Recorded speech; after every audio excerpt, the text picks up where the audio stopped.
So what is really stopping you from making your next film?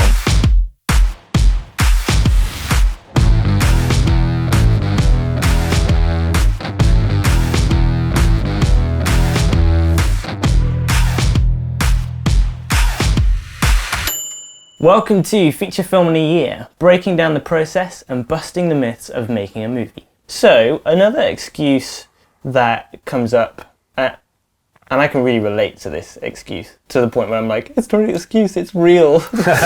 It is the pain is real. Yeah, the pain is real. Is this idea of, I just don't have enough resources to make this happen. Like, you know, like, I don't have $100 million, like, how's this ever going to take place? Like, what are your thoughts on the whole resource sitch? Resource is a big question. I suppose it's how it's broken up, isn't it? Because there's a few different... Money for resources. Money. Okay. Yeah. Gear. Yes. Gear's big. And then obviously people. Which I guess if you've got the money, you can probably... sort out the other two categories. Yeah. Money makes the world go round. And it's so sad. I was thinking about our first short film that we did together, actually.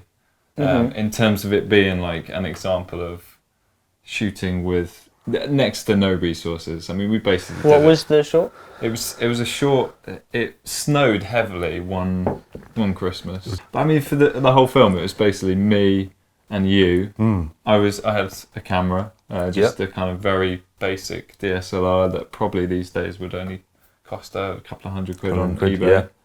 Wow. And then Joe was the intrepid Arctic explorer. Yep. So literally no resources, but the drive, the passion, the creative process to just get it done. I think it was just using what we had ready, because we'd have to say more than, because we were already making some other types of different types of films, not narrative films. We had a camera, and I can't remember what we used for sound. We had a... Because it was all voiceover. It was all voiceover. We didn't have any location sound. That's so you cut out the location sound, and then there was just me and Andy. So one of us had to hold the camera, one of us had to be in it, probably. You know. And to be honest, the quality of the footage, you probably could shoot it on an iPhone these days. Yeah, no fair shot. But it was having the idea and kind of. So Andy had a concept for something, and then an idea of where to do it, possibly.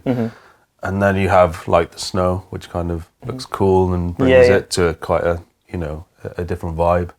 And then we just did it, despite it being a bit silly.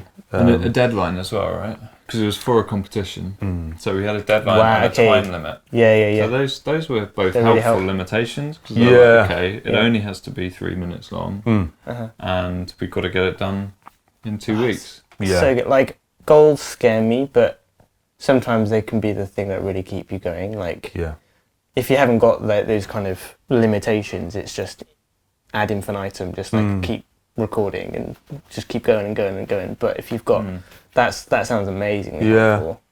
So I think like that overall, or not overall answer, but if someone came and said, "Oh, I haven't got a camera to use," then it's like, well, what? You would know someone with a phone, probably. You'd know someone, or you could probably find someone. If you have an idea, then you could do it, or you could find in people like top filmmakers still have their family members in their films. Depending on what you're doing. So you could have a phone, and which you could do stuff, and then you could make a film with that. And then if you wanted to make the next step, then you could buy basic camera. So in terms of, there's like a next step for where anyone's at, I think, in terms of saying, I haven't got. So I feel like a takeaway is almost like, don't let the excuse stop you, but potentially create your concept, your idea, your workflow, depending on the resources you do have. And you can still come up with something very creatively impressive. And then it just enables you to get on that track of, okay, maybe next time I'll have that camera or whatever. I think a lot of filmmakers just started making films with their friends. I hear that a lot. Like Edgar Wright, and there's loads of people. I feel like I've seen a YouTube video where like these just group of friends in Africa just started making just started making films. Just yes, I the think heck I of it, and remember, it's like really grown. They're just a group of guys that really love making doing films. bits of CGI and stuff. I Yeah, think. yeah, that's it, that's the one, yeah. But and that's what you see. You see it in different contexts within different countries, different people groups. But essentially, the principle is you've got something you want to do, and then you get people and something to film it on. Because even phones now, you can shoot, you can edit, you can put in sound effects and stuff. Yeah. So the technology is growing within that compared to however many years ago, where you know people had to have a film camera with actual film in it, buy the film. So everything is becoming a bit more accessible, which is not what you'd use for a feature film, a phone, although some people have. Yeah, I've heard of that. But there's always, you know, if you think you haven't got the resources, you've got a camera phone. Yeah. If you think you haven't got the money, well, how much money do you need? You fit your idea around how much it's going to cost. And then if you haven't got the crew, it's like, well, you know, if you've got family or friends or people that can step in to do this stuff, then it means you have a starting point, essentially, I think. Yeah, great.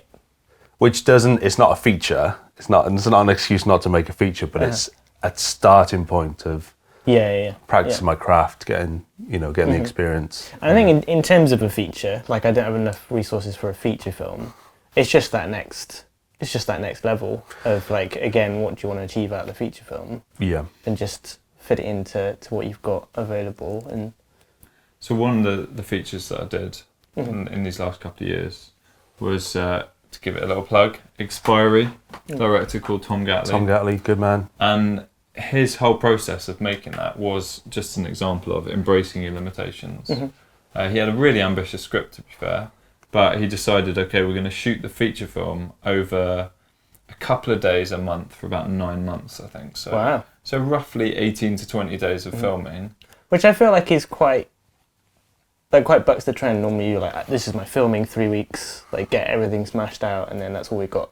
Yeah, and there's very good reasons to do it like that. But one of the reasons not to do it like that is money. Because I mean, he was basically able to get a cast and a crew to do basically one short film every month for 9 months. Wow. Okay. That's what it was essentially. We'd all get together for 2 days in a month. We'd shoot something, we'd shoot some scenes. And then the next month we'd be in a different location and shoot some different scenes. And so on and so on. Obviously there was other issues that you wouldn't have if you were doing 9 shorts. Like continuity, you had to make sure people's hair lengths and beard lengths were the same, all that kind of thing. But basically what he did was he broke down the enormous task of making a feature into actually scheduling and making 9 short films, in effect. That was how he approached it. Each month he would tackle it a month at a time. He wouldn't even think about locations for the next month until the previous month was done. Wow. So it was literally like breaking down the feature into manageable And it takes a bit of the chunks. like pressure off as well, like got to get it all done right now. It's just like, no, as we've got resources, we get this bit done and then this bit done, and I guess he stitched it all together once he'd had all of that footage laid out. And I think there were a couple of shots that we had to redo again just for weather and continuity reasons. But you know, you can work around those little things. I thought it was quite a smart way to approach a first feature. So it's worth saying that over the course of the YouTube channel that these guys are hopefully going to kind of peel back the curtain a little bit and give more of these tips and hints of just actually that really annoying thing, how do I make that happen? Would that be safe to say? Yeah. To do that? Yeah, definitely. I think one of the reasons we want to do these videos each week is to set ourselves a deadline of, right, we've got to complete this task by the end of next week in order to be able to come back and share and talk about what we've been wrestling with, how we've been tackling different problems. Yeah, and kind of just obviously passing on the stuff, the little things that we know, but then also the reality of hitting barriers as we go. So trying to safe to say these excuses have been yours at some point. Oh, exactly. Yeah. Straight from the heart. They still are, really. Exactly. No, this is the year where we haven't done nothing yet. Sweep those excuses off the table and just get on.